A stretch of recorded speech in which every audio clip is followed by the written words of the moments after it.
Dia bertanya apa yang dilakukan Pak Irwan tentang Seoul yang terjadi saat ini. Para investor menilai perusahaan tidak hanya dari sisi finansial, tapi juga dari sisi environmental, social, and governance. Gimana Pak Irwan meracuni, tanda petik, dan mempengaruhi secara positif generasi penerus?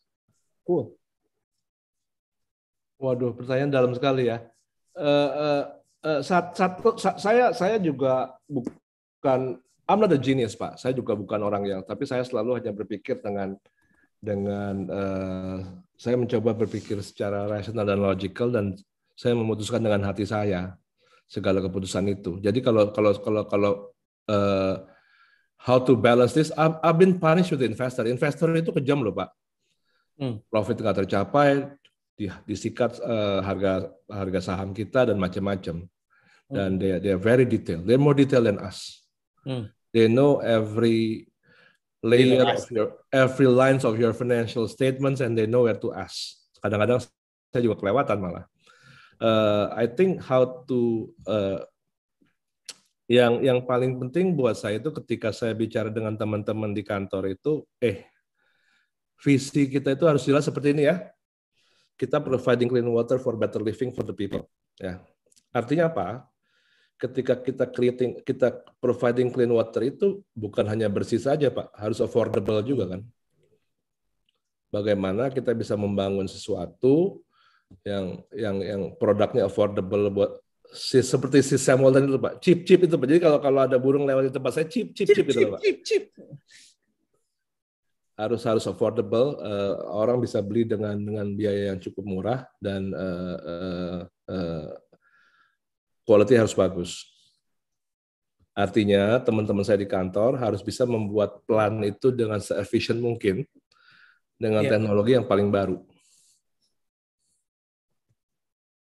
Itu selalu challenge saya ke teman-teman di engineering. Jadi tim operational, setelah jadi tim operational saya harus bilang, you have to be able to operate these plants at the most efficient cost. Right. Look at the standard. Standarnya di international standard ada kok.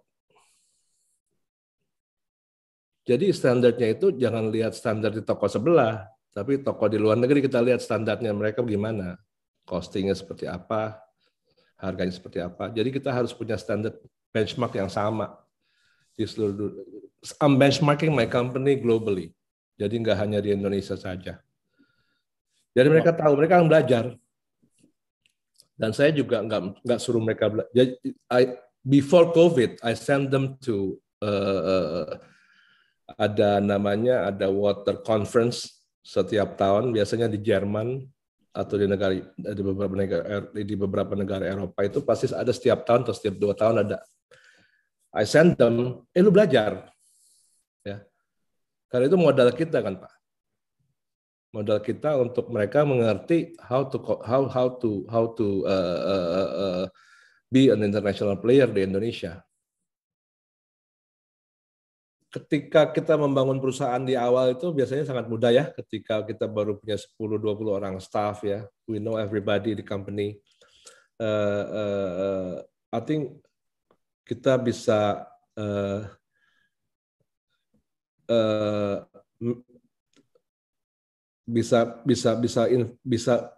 by giving them example yang baik, mereka akan bisa follow.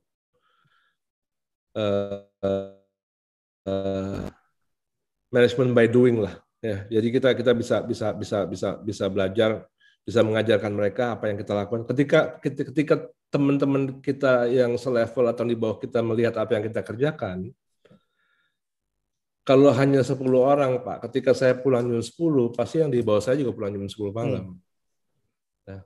But this is the beginning of the process. Saya selalu membagi perusahaan itu menjadi 3 proses ya. Mungkin kemarin saya sudah bicara dengan Pak Rene juga. This wealth creation process, saya nggak tahu berapa lama. Tiap perusahaan itu bisa beda-beda. Ada yang setahun sudah menjadi baik, ada yang 10 tahun, ada yang 20 tahun. This wealth creation process, we have to know for sure when we have to understand, okay, we are in this level yang saya rasa udah cukup bisa sustainable ke depannya. Right. Only the people in the company yang ngerti itu. yang ngerti soul of the company. Then you have to go through the next level. The next level is the institution building.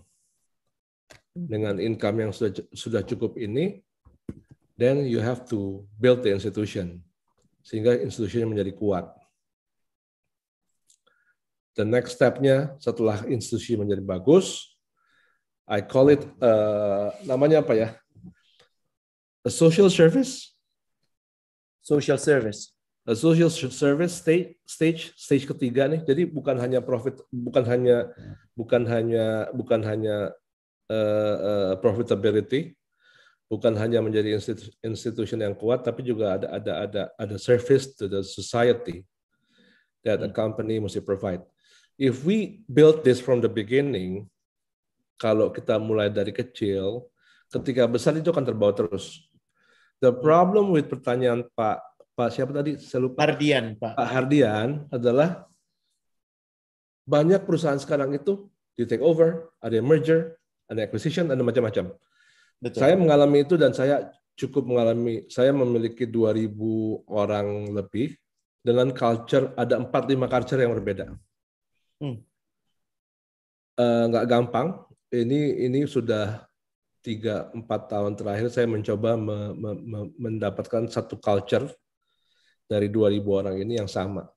Culture Moya awalnya bertahan karena this is the first culture yang kita punya kan.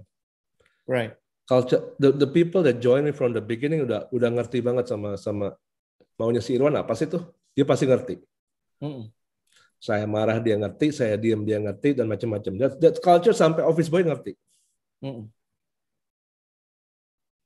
Dan because this is my original culture ya. Tapi kan ketika menjadi organisasi besar, apalagi multinasional, orang baru masuk dengan culture yang berbeda, kita mesti rangkul mereka, kita harus bilangin ini loh, this is us. Meskipun kita lebih kecil kadang-kadang, sometimes we acquire a bigger company, sometimes we merge with a much bigger company, which is not easy. Dan saya juga lihat, this is us. What about who are you gitu loh Pak? Ya, kalau culture mereka bagus, kenapa kita nggak coba adapt? Tapi kalau culture mereka nggak bagus ya kita harus lawan itu culture dan itu nggak gampang karena saya pernah akuisisi company yang jauh lebih besar dari company saya dengan orang yang jauh lebih banyak dengan culture yang sangat buruk. It takes time. I think took me almost 2 years to reach a position yang ideal buat saya. Belum ideal tapi almost there. Ya. Boleh dibantu konteksnya buruk tuh gimana maksudnya values-nya Pak? Values buruk itu majority of the people itu saudara dan nggak kerja lah, mereka cuma masuk ke kantor karena untuk gaji. Jadi kerjanya nongkrong di kantor contohnya. Mohon maaf ya, korupsi di mana-mana.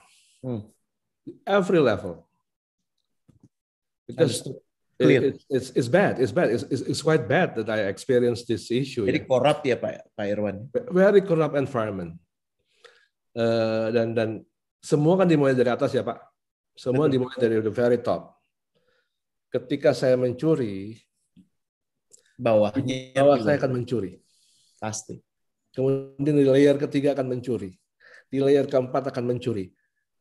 Sampai office boy dan driver akan mencuri.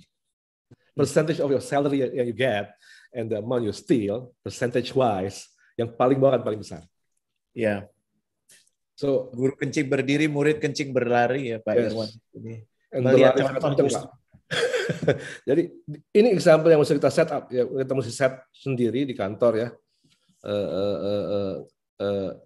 Kalau company yang kita merge atau kita acquire itu nggak besar, it's very easy. Tapi ketika company itu 4 kali, 5 kali lebih besar dari kita, that's a big challenge. You have to reorganize everything and a lot of challenge juga dari mereka. But we balik ke saya lagi, ketika kita melakukan segala sesuatu dengan hati itu ya kita akhirnya bisa baik kok. Jalannya selalu ada. Tapi kita juga harus melakukan banyak hal ya. Harus ada persuasifnya, harus ada ributnya, harus ada beraninya, dan harus ada macam-macamnya. Jadi, sebagai catatan kawan-kawan, Pak Irwan ini tidak ada salah satu anggota keluarganya pun yang bekerja untuk perusahaan, dan itu keputusan yang diambil secara sadar sebagai apa ya? Sebagai sebuah perusahaan publik ya Pak Irwan ya. Ya. Do you care to share kenapa Pak? Walaupun mungkin ada sepupu atau ponakan yang capable, you still don't want to accept them? Karena saudara saya yang ada di perusahaan saya akan ditreat berbeda oleh kawan-kawannya dan baik kolega maupun bawahannya maupun bosnya. No matter what, walaupun nggak dibilang. No matter what, pasti itu akan terjadi. It's not going to be a good learning experience for that relative that join my company. True. Karena dia akan nggak belajar apa-apa, dia akan nggak akan ada gunanya banyak untuk company. Kalau private company, I can live with. If it's a private company, I can live with. But when it's a public responsibility that I'm holding, saya decide it's the best way. Jadi balik ke pertanyaan Pak Hardian, soul itu you have to let people know that you are doing the right thing. Yeah. And do it. And do it. So itu akan turun pelan-pelan. Yeah. If you don't have a big organization, you talk to the lowest people ever. Saya sekarang ini setiap minggu bicara sama 10 orang paling bawah di kantor. Sebelum pandemik saya panggil mereka ke kantor. 5 to 10 people, operator, orang dari lab. I talk with them, I have lunch with them, dan kita ngobrol. Itu mereka nggak takut tuh Pak ngobrol sama mereka, nggak deg-degan, nggak ngunyahnya enak tuh makan sama. Awalnya nggak enak, karena saya orang berpikir saya tuh orang yang galak sekali gitu loh. Jadi ketika pertama kali datang mereka kan agak, tapi yang udah kenal saya relax. Okay. So it's up to you whether you want to get close to them or not their call. Yes. Your call. And tomorrow 9 o'clock, saya mestinya hari ini tadi jam 5 biasanya, every Thursday jam 5, saya punya 1 jam untuk sekitar 5-10 orang, we discuss things. Oke. Dari level paling bawah sampai level manager. Kalau director level, GM level, saya nggak mau ngomong lagi karena sering ketemu kan. I want to know what happened down underneath, right? Down below, right? Itu yang paling penting. Dan menarik Pak Irwan bilang dengan makanan gitu ya, karena bahasa sayangnya orang Indonesia tuh ada makanannya paling enggak. Bapak datang ke semua rumah orang Indonesia bawa makanan pasti diterima dengan tangan terbuka dan dia sangat menghormati Bapak. Iya betul. That is so true. Mau dia benci Bapak atau Bapak benci dia, ketika kita datang ke rumah dan makanan pasti ada diterima dengan tangan terbuka. Itu peace namanya Pak. Peace offering. Keren. Ya, something simple yang bisa diambil ya kawan-kawan. That's all. Ya, pertanyaan pertamanya Pak Hardian. Yang kedua saya rasa untuk I think the same works for not for profit organization atau for multinational. Multinational bisa cultural terjadi.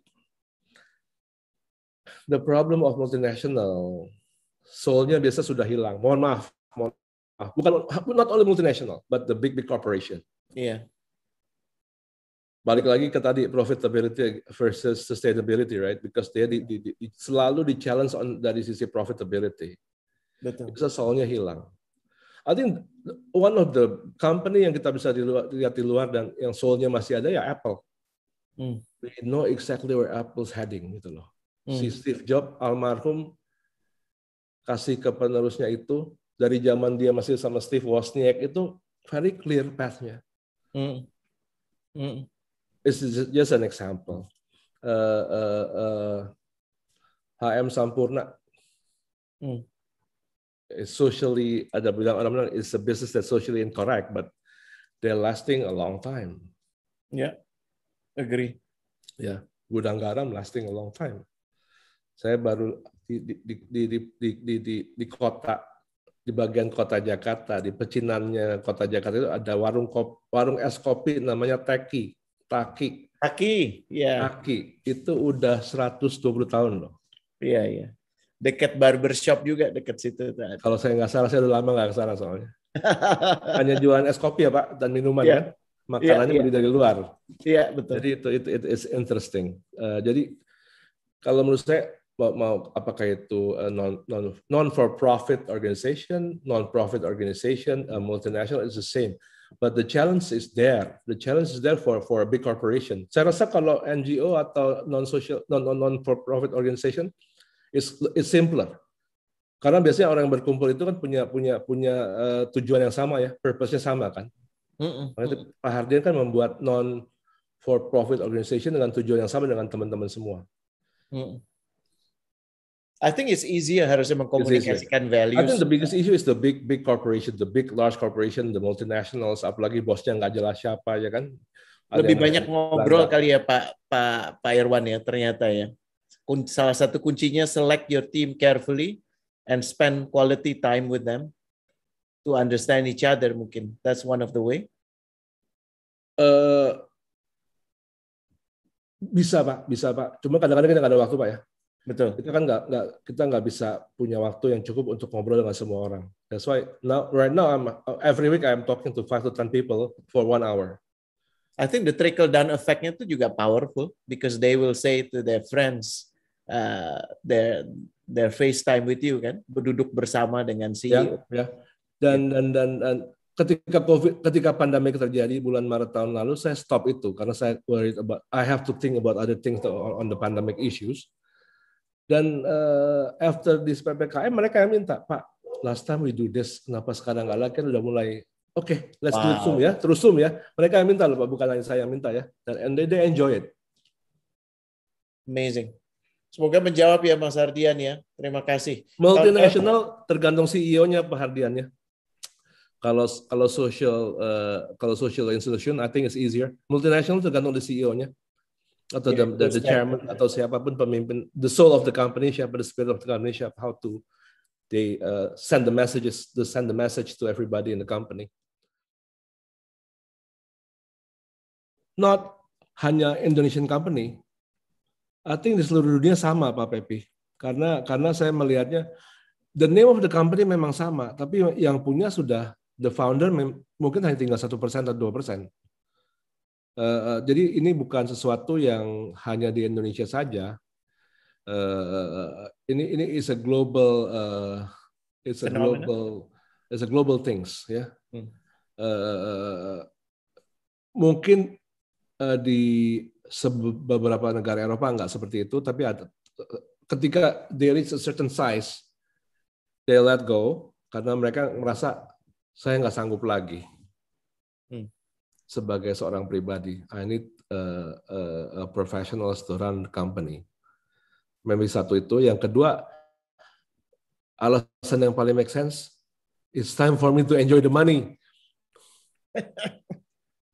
Karena tanpa itu kan dia harus kerja terus, hanya menikmati. And again, a good company yang shareholdernya atau manajemennya nggak mencuri, kan dia hanya menikmati gaji berpuluh-puluh tahun. True. Jadi ketika mereka, it's time for me to enjoy the money, boleh ya? Saya jual deh. HM Sampurna jual ke Philip Morris. Aqua ke Danone. Aqua ke Danone. Yeah. But the family still own, the Pak Tirto still own a small percentage of Aqua. Saya nggak tahu persisnya, tapi tetap punya di Aqua.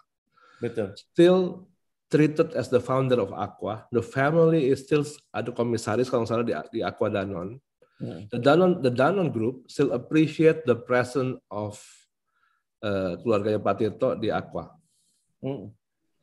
Demikian juga dengan HM Sampurna dan Philip Morris ya, hubungan antara mereka berdua tetap bagus karena si Philip Morris ngerti without Pak Sampurna the name is nothing. It's just Marlboro they can sell. They cannot sell Sampurna, they cannot sell Jisamsu dan lain-lain. So it's the decision where to sell or to divest itu memang ketika si shareholder atau si businessman itu, aduh saya udah tua, saya pengen nikmatin, anak saya nggak punya kemampuan lagi untuk mengelola sebesar ini. Dan kebanyakan anak-anak itu banyak yang nggak mau juga ya. Jadi mereka one punya of the reason di divest lain perusahaan asing karena si anak-anaknya, gua nggak mau ikut bisnis bapak gua. I want to be independent. Jadi banyak sekali reason Pak yang saya juga nggak tahu. Kalau di luar negeri, saya rasa di Amerika sangat banyak karena di Amerika itu ketika they reach a certain size, they have to go listing atau IPO. Di IPO itu betul-betul IPO ya, nggak seperti di kita IPO-nya kecil-kecil. Di sana kan IPO-nya 70% saham dijual, 60%, 50%. Sehingga si founder itu hanya tinggal dikit sekali. I think it's not a question about Indonesian company. The problem is dengan Indonesian company ketika kita hanya melulu melihat kepada profitability and make money, lama-lama akan ke wipe out. Karena kita nggak bisa adjust to changes. Ada beberapa hal yang saya selalu bicara sama teman-temannya. Kita ini udah di level mana ya sekarang ini perusahaan kita ini? Apakah kita masih di level institutional building? Apa kita udah mesti naik kelas ke social service? Ini semua simultan ya Pak, bukan berarti ketika kita di institutional building we're not creating wealth lagi. We still keep creating wealth. Betul. Sambil doing the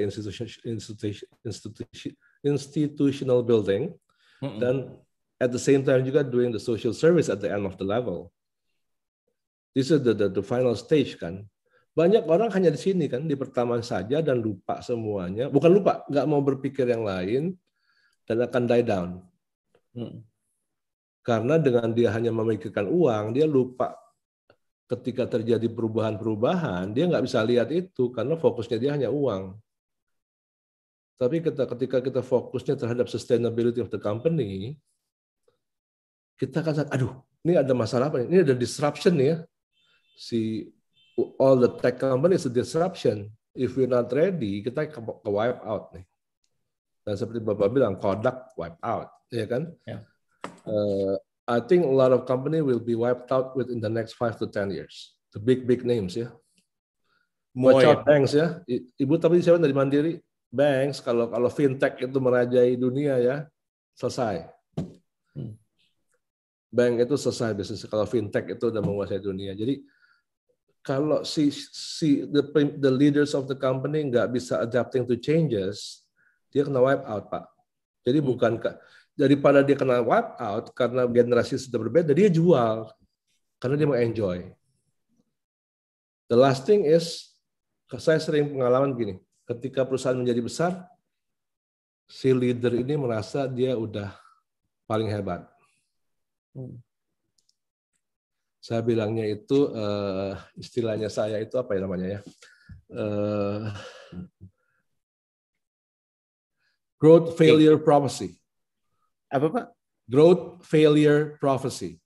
Growth failure prophecy. Ini istilah saya sendiri, nggak apakah itu salah apa enggak saya nggak tahu. Tapi ketika udah menjadi besar sekali, ya dia nggak mau lihat orang lain lagi karena dia merasa I'm the biggest, I'm big, I'm hebat. Dan dia tend to fail, pasti. Karena dia nggak ready terhadap apapun juga. Yeah. It's a prophecy, banyak dialami perusahaan-perusahaan besar, ketika dia udah merasa paling hebat, dia akan jatuh karena nggak bisa menerima perubahan yang ada. Nokia was 67% of market shareholder. Yes. Connecting people dulu bilangnya kan. Nokia is connecting people. Yeah. But dia nggak mati ya Pak ya, dia transform to other company, to different industry. Yeah. Tapi menarik yang pas CEO-nya juga bilang bahwa we did not do anything wrong and yet we lose gitu. Itu the final CEO yang waktu dia bangkrut, dia bankrupt, harus filing bankruptcy. Well noted, Pak Irwan. I'm mindful with the time you need with your family. Tapi the final note yang saya ingin dengar dari Pak Irwan, kawan-kawan juga, I'm sure you've tasted wealth, dengan segala hormat ya Pak ya. Udah kaya lah kasarnya gitu. Pak Irwan has gone through a lot gitu. And for you to say don't just focus on profit and money seems easy gitu. Tapi boleh nggak Pak di make sense ke kawan-kawan yang ada di sini dan pendengar yang dan yang menyimak yang lain gitu. Why focusing solely on money is really risky. Justru malah akan memperpendek visi kita gitu, dan akhirnya melupakan yang lebih panjang gitu. Mungkin kalau saya cerita panjang, it's like orang nggak percaya, tapi I'm always. Please do, Pak. Boleh ini. Ya, yang paling saya sering bilang ke anak-anak saya sendiri, saya punya 3 anak, yang paling besar 19, 18, dan ada 10 tahun. Selalu saya bilang, money is important, but it's not everything. So in life, never look for money. Never look for money. Never look for money.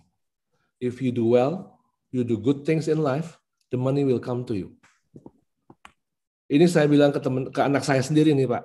Jadi mudah-mudahan saya nggak berbohong gitu loh. Kalau jargon-jargon besar kan kita bisa buat sendiri ya, Pak. Jargon-jargon itu kan we can create jargons, you know. Tapi kalau nasihat yang selalu saya berikan kepada anak-anak saya adalah money is always important, but it's not everything. Then you have to look for something more than just money. When you do something, you do the best. You do with your conscience, with your hati, dengan hati nurani kita. And always berbuat yang terbaik buat apapun yang kita lakukan. Then the money will come. The money will come. So, supply side ekonomi, Pak. Supply dulu, ntar uang datang. We have to create. We have to give when the money comes. It's not something yang impossible, but it's happening. It's happening to me, and I think it's happening to a lot of people. Yeah, and I think at the end of the day, after this call, kita mau tidur nyenyak, right? Kita nggak mau mikirin soal uang juga kan, Pak? Betul, Pak. I think that's the most important for me, and I want my kids to know that. I want my employees to know that, and I think I want everybody here to know that also, that there's something bigger than money. Mau di perusahaan, mau di rumah kita, maupun dimanapun kita berada, mau di kita punya social company, mau di NGO, mau di multinational company, it's the same. Multinational company, please, everybody in the multinational company, in the big organization, give examples to your surroundings. If you cannot change, that's okay, but give good examples to your surroundings. Hopefully, your surroundings will notice and be a good example to others also. Jadi it's give and give, Pak. Then you don't have to take, it will come to you. This is powerful. Wow. Thank you so much. Applause dulu buat Pak Irwan, kawan-kawan. Ya. Terima kasih. Thank you for an hour and a half of candid conversation, apa adanya, ceplas-ceplos, terutama soal. Mohon maaf kalau ada yang apakah siap untuk resign, itu door sih, ya. Dan soal uang tadi, ya, mudah-mudahan mempertegas pesan obrolan kita malam ini, to think beyond. Kalau pinjam kata-katanya Pak Budi, kalau kita udah berpikir lebih jauh daripada sekedar kehidupan ini, everything will take care of itself gitu. Apalagi kalau kita udah memberikan yang terbaik dan terus memberikan yang terbaik. Pak Irwan, kami punya kebiasaan meyakini bahwa orang-orang bersaudara itu bukan karena berasal dari rahim yang sama, tapi mereka yang secara tulus mendoakan satu sama lain. Doa kami buat Pak Irwan agar diberikan usia yang penuh keberkahan, usia yang senantiasa diisi dengan memberikan banyak kebaikan buat orang-orang di sekitar Pak Irwan. Dan amin, tentunya kesehatan dan kesejahteraan juga akan selalu mengiringi Pak Irwan. Thank you so much. Jangan bosan-bosan ya Pak Irwan ngobrol bersama kami. Malam. Dan nanti beberapa akan menanyakan ke saya resumenya bisa dikirim ke emailnya Pak Irwan yang mana? I don't have a laptop. I have my emails in my handphone, tapi saya nggak pernah baca. You can give people my handphone numbers and text me. Biasanya saya balas. I will text them their CV yang tertarik. Ya, thank you so much Pak Irwan, kawan-kawan. Alright. Selamat malam, selamat beristirahat. Semuanya. Mohon maaf kalau ada salah kata. Wassalamualaikum warahmatullahi wabarakatuh.